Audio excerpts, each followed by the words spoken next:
So hello students and welcome back to yet another video on AIR Cartel official YouTube channel and आज के video में मैं NEET के बच्चों से बात करने जा रहा हूं जो इस साल नीट 2025 के एग्जामिनेशन में अपीयर होने वाले हैं।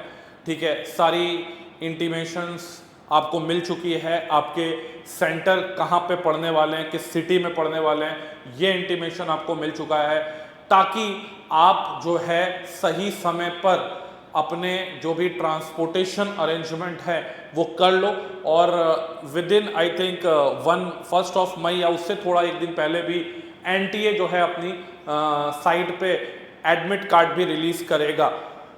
कल जो एक न्यूज़पेपर में खबर आई थी कि 12:30 को एंट्री टाइम होगी, वो फाइनली नीट ने एनटीए ने क्लैरिफाई किया है कि the last entry time will be 1:30 PM और उसके बाद एंट्री जो होगी वो क्लोज हो जाएगी। आज जो मैं बात करने वाला हूँ ये बात करने वाला हूँ कि अभी एक बहुत मेजर कोचिंग इंस्टीट्यूट है एलन, तो एलन की एक मॉक टेस्ट सीरीज हुई थी, all India open test series, NEET से पहले नीट का उसको टैगलाइन दिया गया था और उसमें बच्चों के काफ़ी लो स्कोर आए हैं, अराउंड 500 के आसपास काफ़ी जनता है और इसके वजह से ये सारी जनता जो है काफ़ी ज़्यादा 10 दिन पहले 12 दिन पहले एग्जाम से डिमोटिवेट हो गई है। सबसे बड़ा प्रॉब्लम जो निकल के आया है वो फिजिक्स निकल के आया है, फिजिक्स में बच्चों का स्कोर नहीं आ पा रहा है। अब देखिए यहाँ पे मैं आपको पहले तो काम डाउन करना चाहूँगा कि बेटा मैंने भी ये टेस्ट पेपर्स देखा और सबसे पहली बात जो ये टेस्ट पेपर था इसमें आउट ऑफ एनसीईआरटी काफ़ी चीज़ें पूछी गई थी। जैसे कि अगर मैं केमिस्ट्री की बात करता हूँ तो केमिस्ट्री में ऑर्गेनिक में जो पी ब्लॉक चैप्टर है उसके कंपाउंड्स जो हैं उससे रिलेटेड रिएक्शंस पूछे गए थे, तो केमिस्ट्री में भी मार्क्स कम हुआ। बायोलॉजी के काफ़ी चीज़ें जो थी बियॉन्ड एनसीईआरटी पूछी गई थी, उसमें भी मार्क्स कम हुए। फिजिक्स में जो क्वेश्चंस आए थे वो काफ़ी ज़्यादा लेंदी थे, जो नॉर्मली टिपिकली नीट एग्जामिनेशन में नहीं दिखता है। ठीक है, तो ये जो पेपर था मेरे हिसाब से थोड़ा टफर भी था और थोड़ा इररिलेवेंट भी था, तो इसके मार्क्स को आप अपना डिमोटिवेशन का कारण ना बनाइए और मैं आपसे गुजारिश करूंगा कि आखिरी के 10 दिनों में ऐसे पेपर लगाइए मत जो कि इररिलेवेंट हो, बहुत ज्यादा डिफिकल्टी लेवल हो, क्योंकि इससे आप अल्टीमेटली जो आपने तैयारी अभी की हुई है, ठीक है, 10 महीने 12 महीने लगा के आपने जो तैयारी की हुई है, ठीक है, वो तैयारी पे आपको डाउट होने लगेगा और जब आपको अपनी तैयारी पे डाउट होने लगेगा, सेल्फ डाउट आ जाएगा, सेल्फ बिलीफ लैक करने लगोगे तो आपके यार 50 नंबर भी कम हो सकते हैं। इसलिए ये marks is not the marks जो कि आप नीट के एक्चुअल एग्जामिनेशन में लाने वाले हो। ठीक है, तो इसको पहले तो साइड कर दो।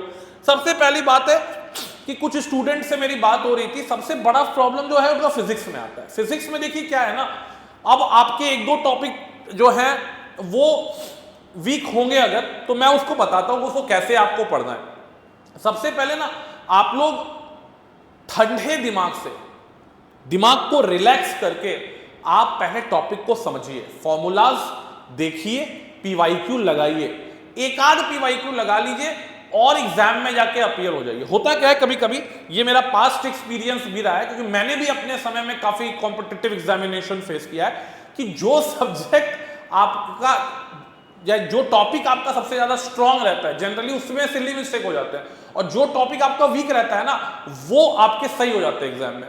तो बहुत ज्यादा हाय तौबा मचाने की जरूरत नहीं है, बहुत ज्यादा पैनिक होने की जरूरत नहीं है, बहुत ज्यादा परेशान होने की जरूरत नहीं है। आपको बस टॉपिक के कॉन्सेप्ट को समझ लेना है, ठीक है, फॉर्मूलाज देख लेने, एक आध पीवाईक्यू लगा के भी चली जाइएगा तो आप एग्जाम में जो नीट के एग्जाम में आपके फिजिक्स के क्वेश्चन छूट रहे हैं वो आपके नहीं छूटेंगे। इसी तरीके से आप बाकी सब्जेक्ट्स में भी कर सकते हैं, केमिस्ट्री में भी कर सकते हैं, बायोलॉजी में भी कर सकते हैं। बायोलॉजी में तो खैर फैक्ट वाली चीजें ज्यादा होती है, केमिस्ट्री में जैसे कि कोई टॉपिक आपका छूट रहा है तो आप कोशिश करिए कि इन दिनों में 1-2 दिनों के अंदर 3 दिनों के अंदर आप उसको थोड़ा सा डेप्थ में समझ लीजिए और जब आप उसको समझ लीजिएगा, फॉर्मूला देख लीजिएगा, 2-3 पीवाईक्यू लगा लीजिएगा, 2-3 अदर एग्जाम्पल लगा लीजिएगा तो आपके क्वेश्चन मान के चलिए कि एग्जाम में नहीं छूटने वाले हैं। ठीक है, तो पहला तो ये चीज है कि आप जितना ज्यादा अब इररिलेवेंट टेस्ट सीरीज दीजिएगा उतने आपके मार्क्स बढ़ेंगे भी नहीं, आप डिमोटिवेट अलग हो जाइएगा, आपका एक जो मोमेंटम बना हुआ है वो मोमेंटम डाउन हो जाएगा। तो कोशिश करिए कि रेलेवेंट मटेरियल से रेलेवेंट क्वेश्चंस करने की कोशिश करिए। इररिलेवेंट चीज लास्ट के 10 दिनों में बेटा बहुत ही ज्यादा आपका नंबर को कम कर सकता है। ठीक है, मैं अभी बहुत सारे चीजों को देखता, बहुत सारे टीचर्स को भी मैं देख रहा हूं कि वन शॉट में काफी ऐसे क्वेश्चंस करा रहे हैं जो कि काफी ज्यादा इररिलेवेंट है, जो कि एनसीईआरटी से बाहर है। उनको ना मुझे लगता है कि एनटीए ने उनसे सेटिंग करके बैठा हुआ और उन्होंने प्रेडिक्ट कर लिया है कि भाई क्वेश्चन ऐसा ही आने वाला है। भाई नीट एग्जामिनेशन है, एनटीए सेट कर रहा है, पेपर का डिफिकल्टी लेवल जेईई मेंस में बढ़ा, लेकिन बहुत ज्यादा ऐसा नहीं है कि पूरा ड्रास्टिक चेंज हो जाएगा, और बहुत ज्यादा ये भी नहीं होने वाला है कि एनसीईआरटी से बाहर आ जाएगा कोई चीज। तो ये चीज में आप अश्योर रहिए, और अगर आएगा तो आपके लिए नहीं आएगा, 25 लाख एस्पिरेंट्स के लिए आएगा। तो 25 लाख में से जो सिलेक्ट होने वाले बच्चे भी हैं, जो टॉप 500 रैंक लाने वाले बच्चे भी हैं, जो गवर्नमेंट मेडिकल कॉलेज पाने वाले बच्चे भी हैं, उनको भी उतना ही नुकसान होगा जितना आपको नुकसान होगा। इसलिए पॉजिटिव रहना बहुत जरूरी है, बहुत ज्यादा आपको ऑप्टिमिस्टिक अप्रोच मेंटेन करना है। इसीलिए मैं बार बार बोल रहा हूं कि रेलेवेंट राष्ट्र के मूवमेंट में क्या होता है कि आपने अपने किसी सीनियर से बात कर ली जो मेडिकल कॉलेज में है, कोई अपने फूफा से बात कर लिया, कोई चाचा से बात कर लिया, वो बोल रहे बेटा थोड़ा सा ये भी देख ले, थोड़ा वो भी देख ले। अरे भाई साहब, लिमिटेड रिसोर्स जो आपके पास था उसी का मल्टीपल रिवीजन करो, अपने नोट्स का मल्टीपल रिवीजन करो। नया रिसोर्स इस लास्ट के 10 दिन में अगर आप ऐड करने जा रहे हो बेटा, इस साल आपके नीट के सिलेक्शन के चांसेस कम हो जाएंगे। ठीक है, और ये मैं बिल्कुल एकदम आपको बार बार रिपीट करना चाह रहा हूं, इररिलेवेंट रिसोर्सेस को मत पढ़ो, नया रिसोर्स अपने मतलब कि अपने जो आपके चेकलिस्ट है उसमें ऐड मत करो।